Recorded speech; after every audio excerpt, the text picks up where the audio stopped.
The purpose of this video is to demonstrate how to access your work on Teams.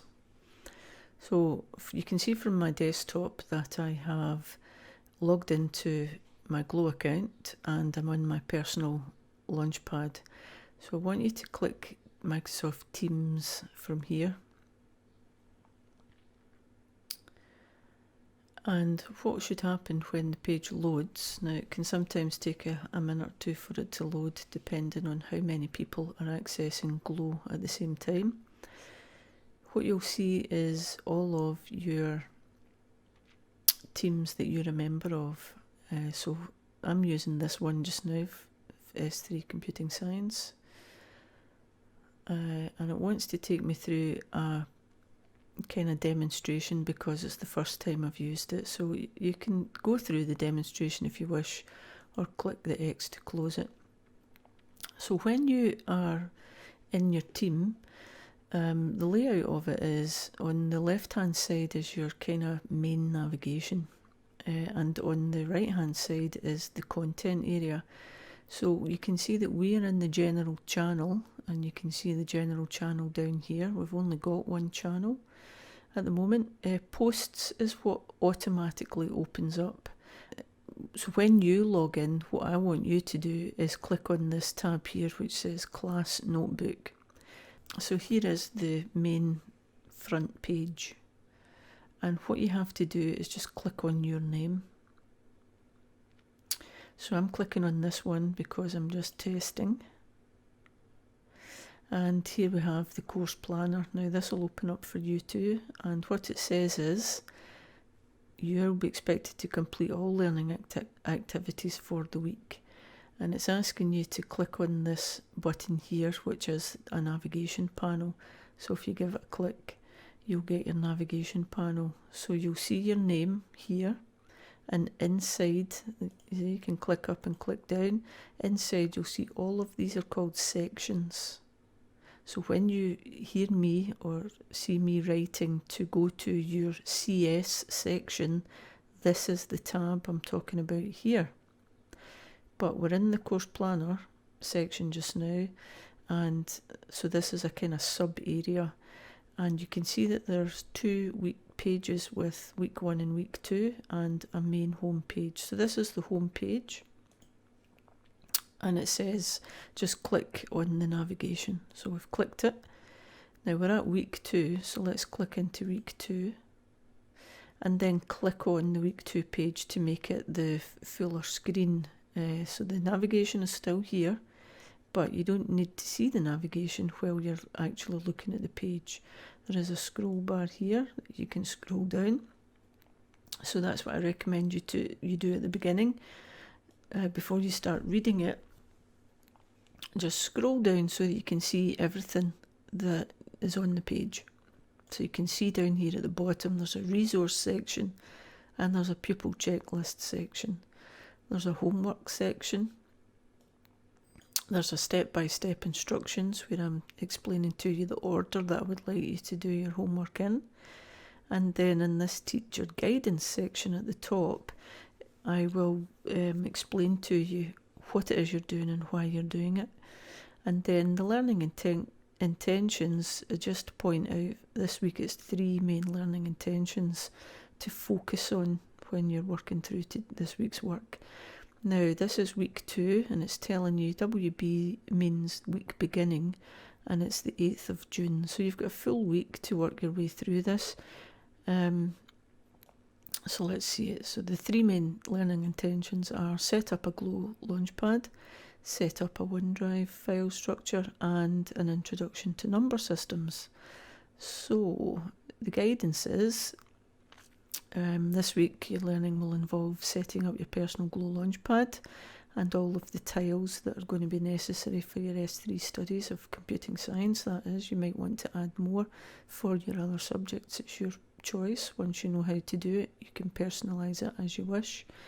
I'm also going to show you how to set up your OneDrive file structure, because In the past, before this situation, we were using the file structure in the school, but we can't use that just now because we're all working from home. So it's a good idea to have a file structure that everyone can follow and that you can follow for the rest of your schooling.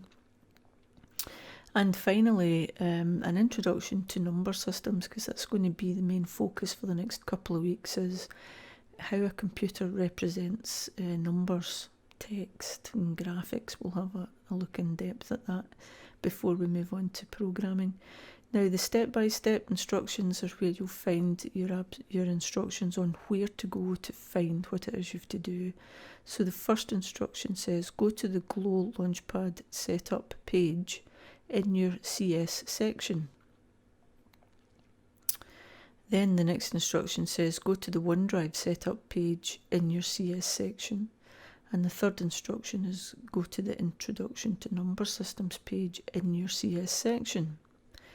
When you've completed all activities, update your pupil check sheet below. Now let's have a look at the pupil check sheet. Here it is. And when you click in one of these boxes, you'll get a wee tick. And that lets me know that you have set up your personal Launchpad. So only do this after you have set up your Launchpad. So it's a kind of toggle effect. You click it to turn the check on, you click it to turn it off. You don't need to move anything, rename anything. All you have to do is click in it. It's a OneNote to-do list, and you're just using the widget. Right, so first instruction says go to your Glow Launchpad, so let's do that.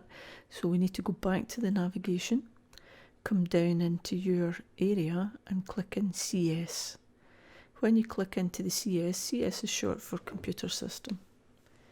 And that's our area of study at the moment. You can see that there's 3 pages in the CS section: Glow Launchpad Setup, OneDrive Setup, and an Introduction to Number Systems. So let's have a look at the Glow Launchpad Setup page. So give it a click, and then here it is. So click in it to maximise your view of it. And the pages are always set out in the same way. There will be instructions at the top on what to do. Usually a video explaining, showing you, demonstrating step by step what to do, similar to the one you're watching right now. And then on some pages there will be questions underneath. Right, so for this page it says watch the video. Alright, then it says log into your Glow account, then set up your personal Launchpad, and then update your weekly planner checklist. Now, I'm viewing this on a Windows 10 computer, and it's a desktop computer, so I can see I can click on this video here and it will launch. So let me just do that just now, and it will launch from inside my page. So I don't need to go anywhere. I can watch that full video from there. If you're working on an iPad or your mobile phone, then what you'll have to do is either click here, or where I've made a hyperlink for you, click here. And what happens in that case, when you click, you will end up with, let me pause that for a minute. You'll end up with a new page opening in your browser. So just click back to Teams when you're finished. Okay, so it's much easier if you've got Windows 10 and you can just watch the video from inside the page. Now, let me explain to you. Here's another page here, the Introduction to Number Systems. And this time, one of the instructions says answer the questions. So what I'm expecting you to do here is again watch the video fully, and then underneath here I want you to go in and you can either type your answer or you can just write your answer. If you've got an iPad or anything with a touchpad on it, you can just scribble your answer in there. Don't scribble, write legibly, help me. And then what I'll do is, once I've been in and checked your planner to see that you've completed the task, I'll come into your page and I will mark it for you and give you feedback. Okay? So when you click on your name, this is where it will take you if it's working correctly, and then click on the navigation to open up the actual pages. Every week I will add a page to this, and I will be expecting you in your own time to work on each page. Now, if you have any questions that are not answered in the instructions here or in the individual instructions here, then what you need to do is email me. But you must look here first, and then after you've looked, then come and find assistance from me. You need to use your own skills. Now in week 2, there is also a resource section, and these are hyperlinks that take you straight to the videos. But you'll have seen what I said a few minutes ago, some of the pages have got questions under them. So these resources will take you to the video, but you must look into the page and answer the questions on the page as well. The resources will change every week and they will be connected to what I've been asking you to do here. Okay, good luck.